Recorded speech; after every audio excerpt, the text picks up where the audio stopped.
வணக்கம். Welcome to கதை திரட்டு audio books.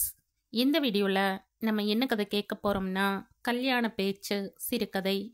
நம்ம சேனலை இது வரைக்கும் சப்ஸ்கிரைப் பண்ணாதவங்க சப்ஸ்கிரைப் பண்ணுங்க. பக்கத்தில் இருக்கிற பெல் ஐகானை கிளிக் பண்ணி ஆல்ங்கிற ஆப்ஷனை ப்ரெஸ் பண்ணுங்க. ஸோ தட் நான் போடுற கதைகளை உடனுக்குடனே நீங்கள் கேட்கலாம். வாங்க கதைக்குள்ளே போகலாம். வசந்தி போட்ட அந்த கண்டிஷனை ஒத்துக்கொள்ள ஜானகிக்கு ரொம்பவும் தயக்கமாக இருந்தது. இத்தனை வருட தாம்பத்தியத்திற்கு பின்னும் கூட இப்படி ஒரு தயக்கம் தனக்கு ஏற்பட்டதற்காக ரொம்பவும் வருத்தப்பட்டாள். எத்தனையோ பரீட்சைகளை எழுதி பதக்கமும் பாராட்டுக்களும் அள்ளி குவித்து சமூகத்தில் பேராசிரியை என்ற ஒரு அந்தஸ்தையும் பெற்றவளுக்கு விளையாட்டாக கூட வசந்தியின் இந்த விபரீத பரீட்சையை சந்திக்க தயக்கமாகவே இருந்தது. 2 நாள்களில் முடிவு சொல்வதாக தட்டி கழித்தவளுக்கு இன்று எப்படியும் ஏதாவது ஒன்றை சொல்லியே ஆக வேண்டிய சூழ்நிலை. மாலை 6 மணிக்கு வசந்தி வருவதற்குள் சில ஏற்பாடுகள் செய்துவிட வேண்டும். எதையாவது செய்து அவளையும் நல்வழிப்படுத்த வேண்டும். ஜானகிக்கு 2 நாட்களாக இந்த நினைவுகள் எழும்போதெல்லாம் முகம் வியர்வை துளிகளால் அலங்கரித்து கொண்டது. படபடப்பு கூடி கை விரல்களில் மெல்லிய நடுக்கம் பரவியது. ஏன் இந்த பயம்? தைரியமாக அப்படி எதுவும் நடக்காது. உன் விபரீத விளையாட்டிற்கு நான் தயார் என்று ஏன் சொல்ல முடியவில்லை என்னால்? 25 வருடங்களாக தாம்பத்தியத்தை அனுபவித்த என்னாலேயே என் புருஷனை நம்ப முடியாத போது நான் எப்படி வசந்தியை முகம் பாராத ஒருவனை நம்பி உன் வாழ்க்கையை ஒப்படை என்று அறிவுரை கூறுவேன்? என்னை நம்பி வசந்தியை என்னிடம் அனுப்பி வைத்த தங்கைக்கு என்ன பதில் சொல்வேன்? கமலா என்னால முடியலை என்றா? ஜானகி குழம்பி போனாள். ரொம்பவும் நம்பிக்கையோடுதான் ஜானகியின் தங்கை கமலா தன் பெண் வசந்தியை அனுப்பி வைத்திருந்தாள். கல்யாணம் என்றாலே காத தூரம் ஓடும் வசந்தியை வழிப்படுத்தி கொண்டு வர கமலாவிற்கு முடியவில்லை என்பதோடு வாழ்க்கையின் வசந்தங்களை பெண்ணுக்கு கற்றுக் கொடுக்க முடியாதபடி கமலாவின் தாம்பத்தியம் தடுமாறிக் கொண்டிருந்தது. தனக்குத்தான் வாழ கொடுத்து வைக்கவில்லை. தன் பெண்ணாவது வாழ்ந்து அனுபவித்து ஆனந்தப்படுவதையாவது காண வேண்டும் என்று கமலா கனவு கண்டு கொண்டிருந்தாள். வசந்தி அழகாக, அறிவாக, அதே சமயத்தில் தீராத பிரச்சனையாகவும் வளர்ந்து வந்தாள். அப்பாவிடம் அம்மா படும் அவலங்களை பார்த்து பார்த்து திருமணம் என்றாலே திரும்பி பார்க்காமல் ஓடிப்போகும் அளவிற்கு வெறுப்பை வளர்த்து கொண்டிருந்தாள். ஆரம்பத்தில் இதை பெரியதாக எடுத்துக்கொள்ளாத கமலா வசந்தி வளர வளர ஒரு தாய்க்கே உரிய கவலையோடு கஷ்டப்பட்டாள்.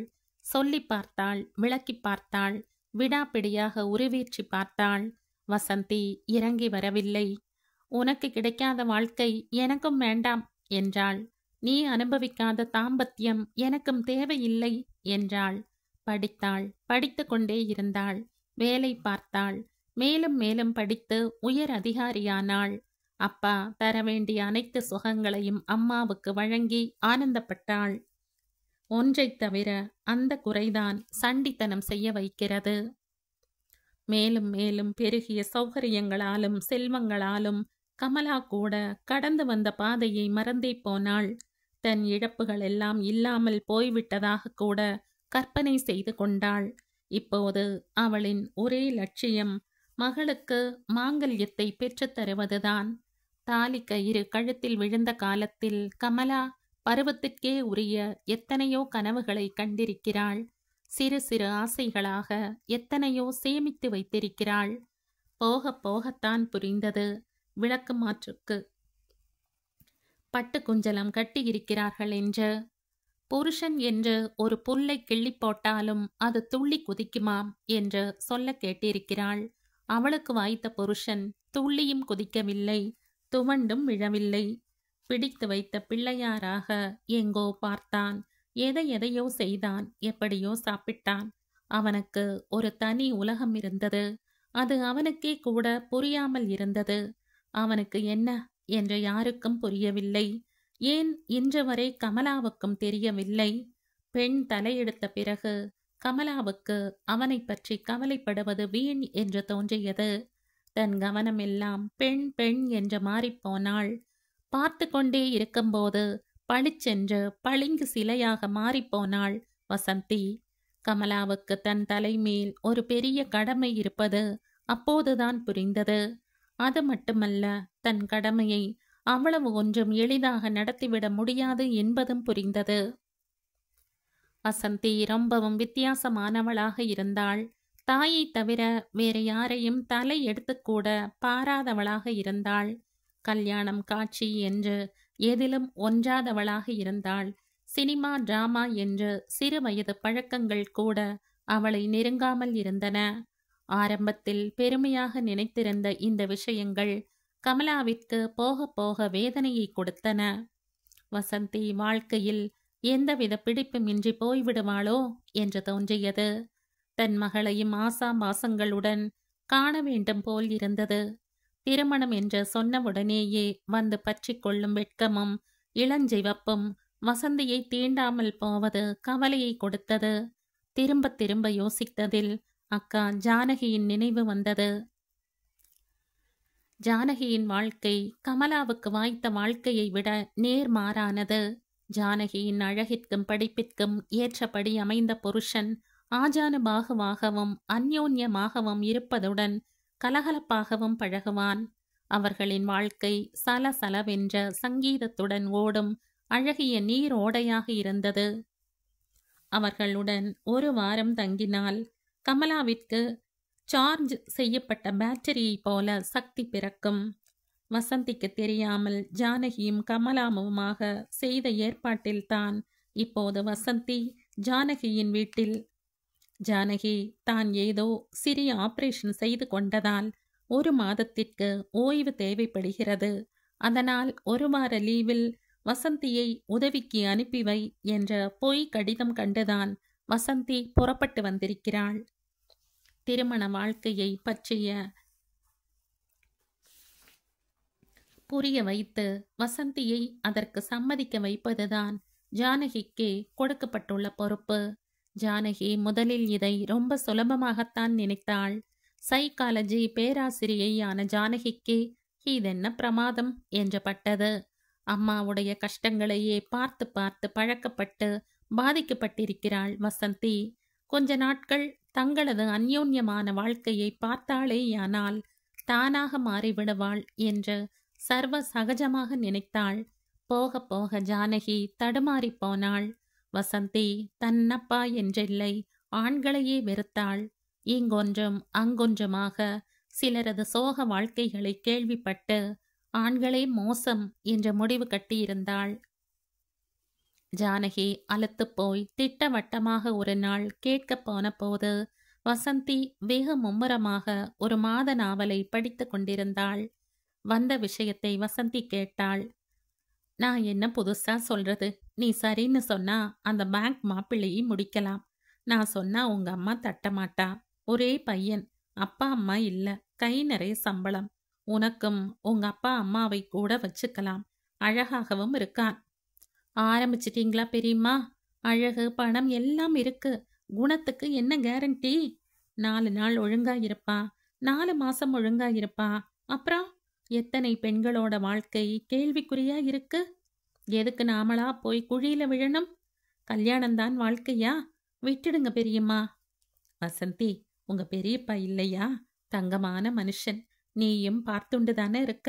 அவர் மாதிரி உனக்கும் அமையாதுன்னு என்ன நிச்சயம்? பெரியப்பா நல்லவர், ஒத்துக்கிறேன். ஆனா எல்லாத்திலையும் நம்பக்கூடியவரா? ஜானகி துணுக்குற்றாள். என்ன சொல்ற வசந்தி? பெரியப்பா பத்தி உனக்கு என்ன தெரியும்? இத்தனை வருஷம் குடித்தனம் பண்ணின்னு இருக்கேன். எனக்கு தெரியாதா அவரை பத்தி? சரி, அவர் மேல உங்களுக்கு நம்பிக்கை இருக்கில்லையா? என்ன பேச்சு இது வசந்தி? அப்ப நான் ஒரு விளையாட்டு பண்றேன்.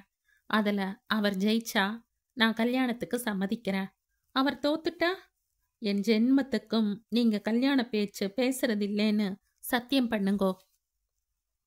முதல்ல விளையாட்டு என்ன சொல்லு, அப்புறம் செய்யறேன் என்றாள்.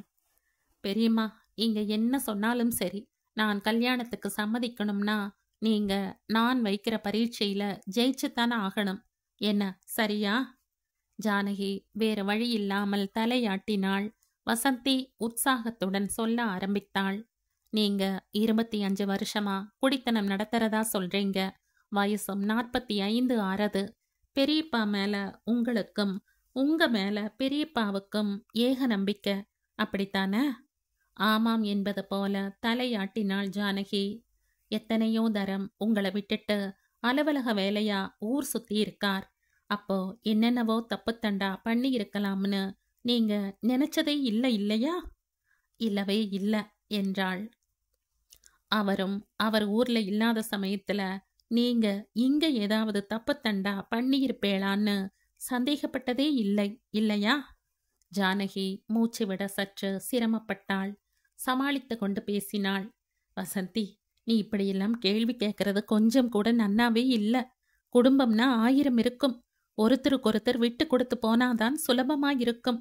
சந்தேகம்னு பட ஆரம்பிச்சிட்டா அப்புறம் அதுக்கு முடிவே கிடையாது.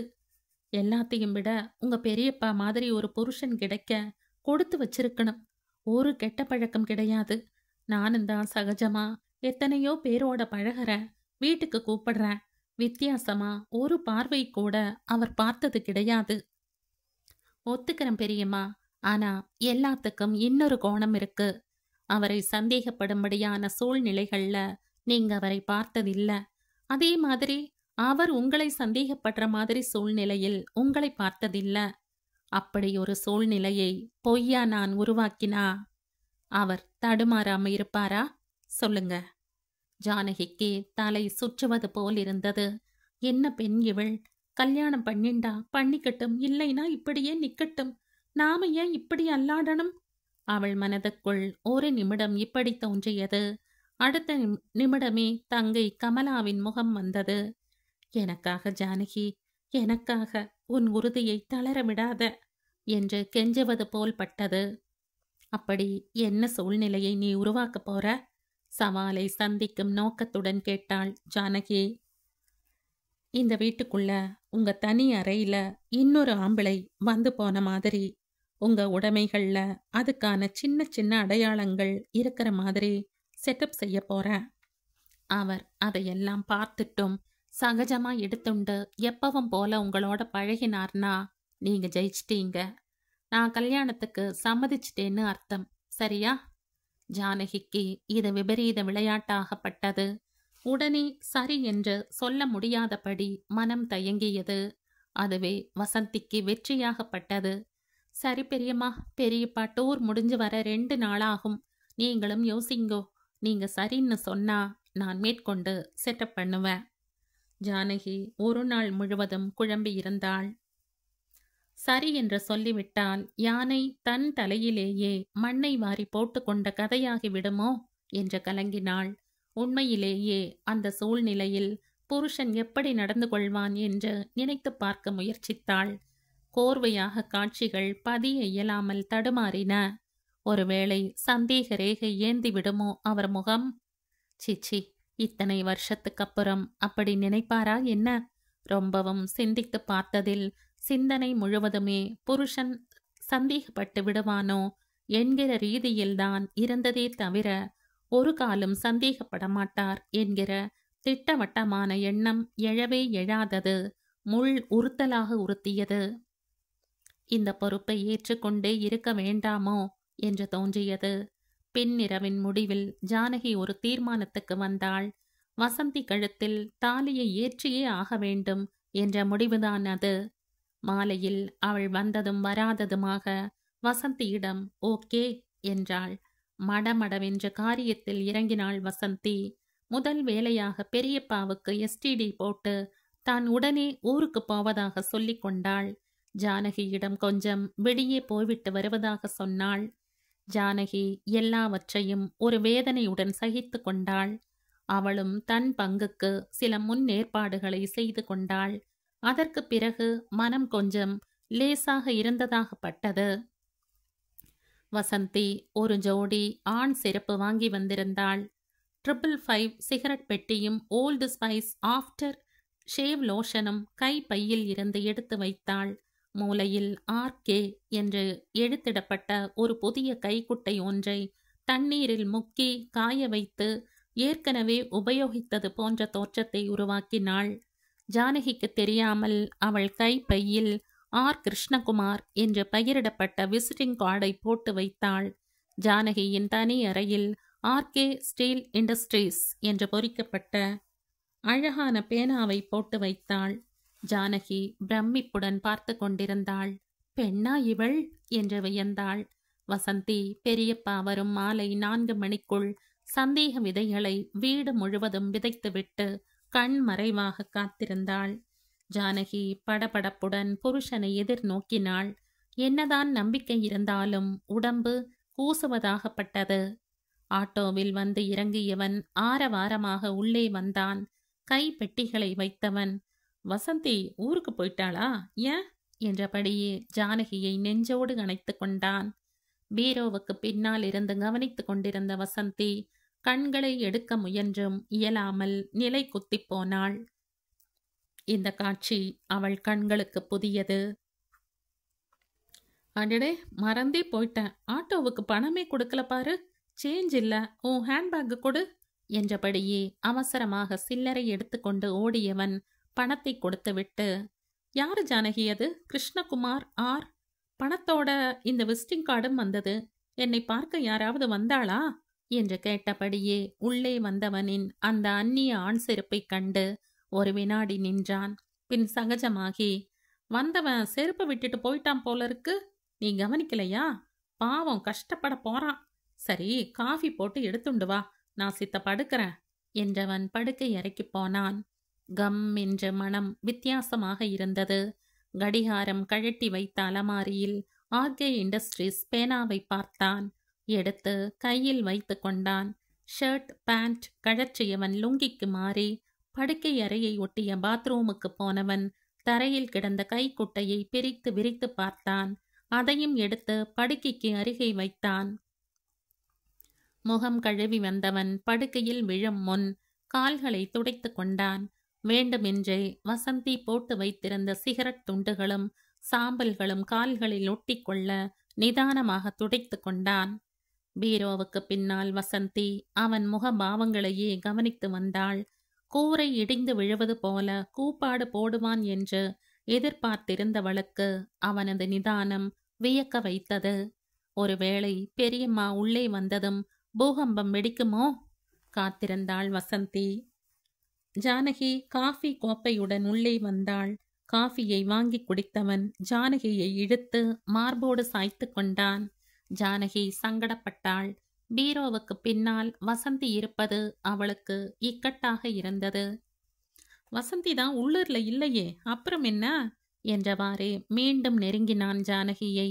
வசந்தி தடுமாறினாள். காட்சியை விட்ட கண்களை விலக்க முடியாமல் தவித்தாள்.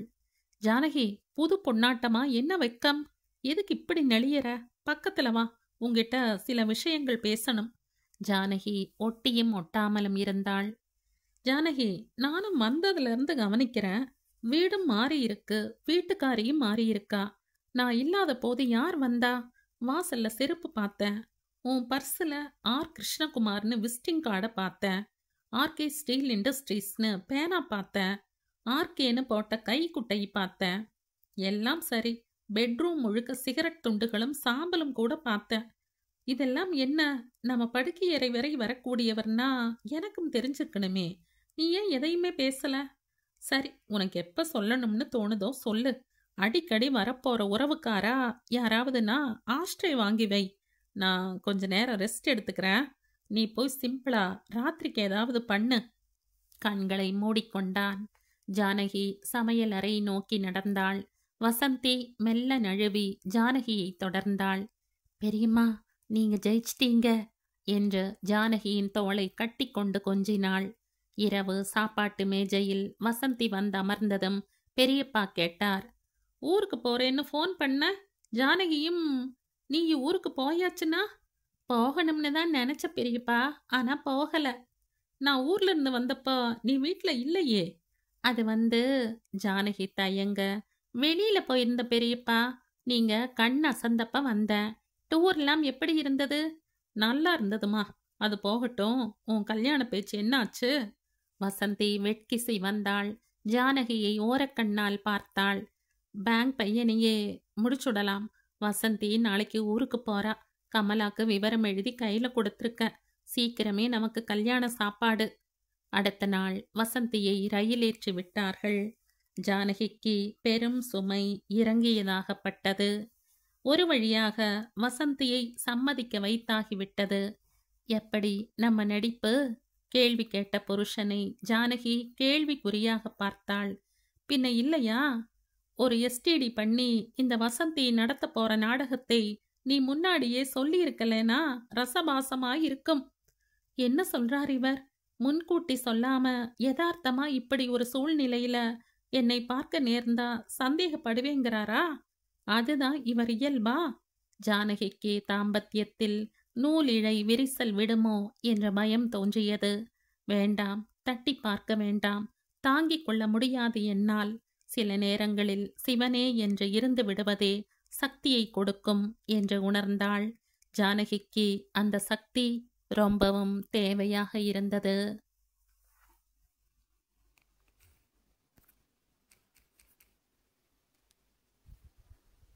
இதோடு இந்த கதை முடியுது. இந்த கதை உங்களுக்கு பிடிச்சிருந்தா லைக் பண்ணுங்க, ஷேர் பண்ணுங்க, சப்ஸ்கிரைப் பண்ணுங்க.